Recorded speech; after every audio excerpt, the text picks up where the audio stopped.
J'espère que vous aimez le cinéma parce que je vais vous plonger en plein dedans. Avec un auteur, un réalisateur qui est extrêmement connu mais qui date d'avant-guerre, mais qui a fait des films marquants, je vais vous parler tout simplement de Fritz Lang. Mais pas avec n'importe quel auteur.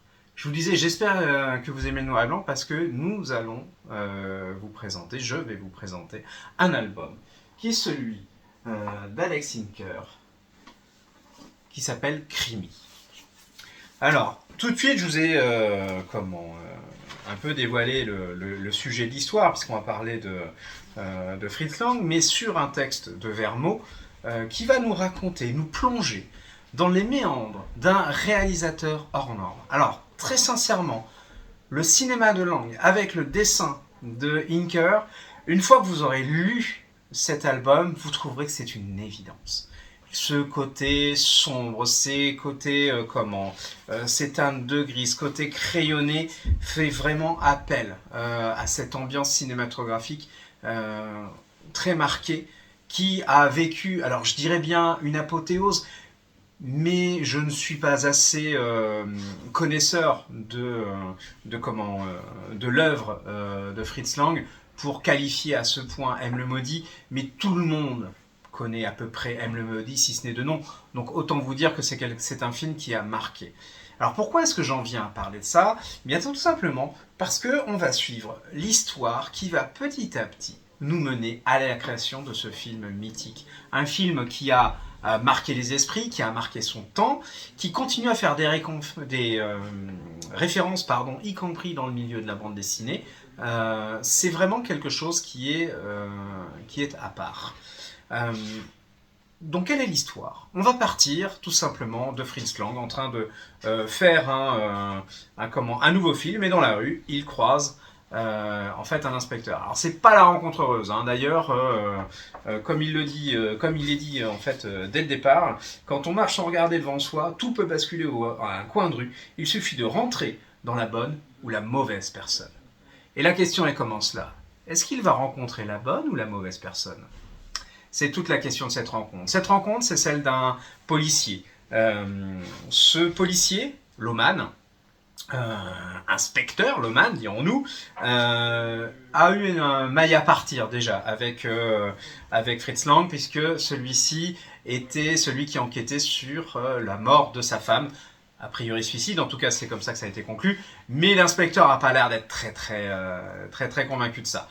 Bon, Lang de son côté n'est pas forcément content de le rencontrer parce qu'il a bien compris qu'on ne le croyait pas 2 secondes, enfin en tout cas lui il ne le croyait pas 2 secondes, et ces deux-là vont se retrouver, on va dire, accolés ensemble. Sauf que Loman a envie de lui faire découvrir une histoire, a envie de lui faire découvrir une réalité qui pour lui, eh bien, si Lang arrive à le mettre en image, ça changera la vision du monde, ça changera la vision de la criminalité, ça changera beaucoup de choses. Lang ne le sait pas encore, mais effectivement, cette rencontre va tout changer. Le tout est de savoir si ça va tout changer dans le bon sens ou dans le mauvais sens. Toute cette construction va se faire petit à petit. Alors je vous le dis tout de suite, Loman, je suis pas sûr que vous l'appréciez. Ce personnage, il est louvoyant, il est suintant, il fraye avec tous les milieux.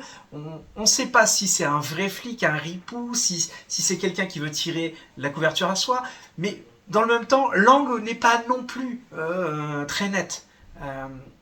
Dès le début, on a un doute sur sa véritable innocence, sur ce meurtre, sur son histoire, et puis sa façon de travailler ses films qu'on va découvrir tout au long de l'histoire est un petit peu étonnante.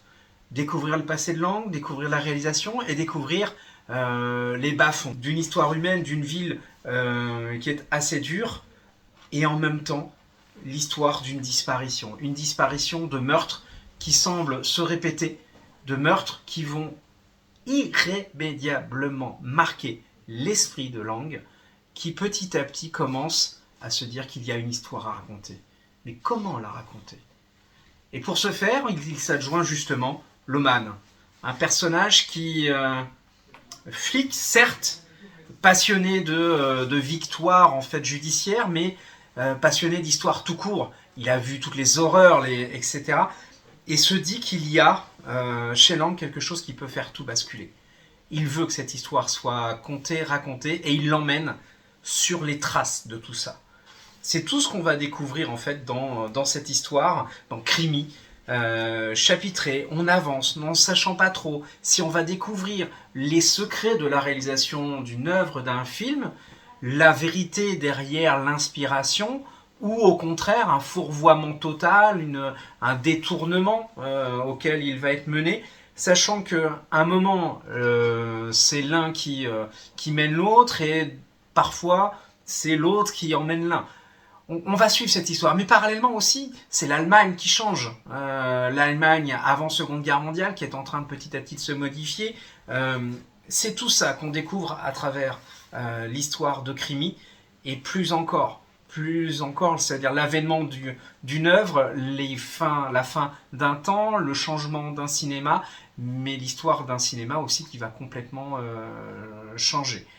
Donc c'est très très très riche, on s'arrête autant sur les dessins que sur l'histoire. Alors attention, on parle de meurtre, il y a des moments, des images qui sont assez dures, et pourtant elles ne sont pas hyper, allez je vais lâcher des hyper gore, mais ce sont des images tout en parfois suggestion, parfois en démonstration, parfois mises vraiment côte à côte, qui créent un choc. On est vraiment dans cet esprit dur de ce cinéma, avec petit à petit l'horreur qui est en train de pointer le bout de son nez. C'est tout ça qu'on retrouve dans cette œuvre Crimi.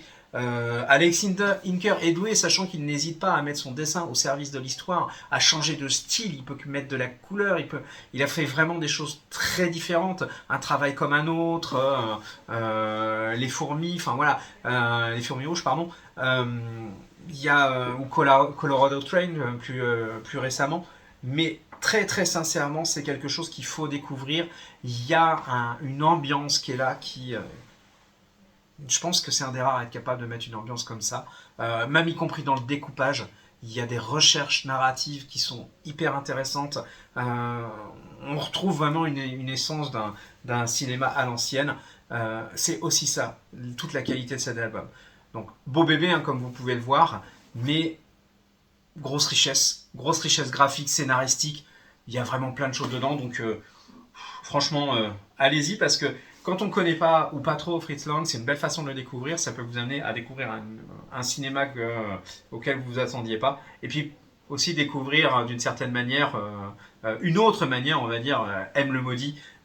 C'est aussi ça qu'on va découvrir, des petites histoires, sachant que derrière, il y a quand même, hop, j'y viens, hein, il y a une grosse référence filmographique de cette période-là, qui permet justement d'aller voir tout ce qui a été fait. Et puis vraiment trouver cette période où il a nagé en eau trouble, hein, soyons clairs. Donc vraiment à découvrir, à lire, à partager aussi. Amoureux du cinéma, allez-y, parce que là ça c'est classique. Amoureux du noir et blanc, c'est une évidence. Quoi qu'il en soit, venez y jeter un coup d'œil, parce que ça vous n'aurez pas vu grand chose comme ça. Donc en attendant, je vais vous souhaiter une belle découverte, une bonne lecture, et comme d'habitude, à bientôt. Allez, au revoir.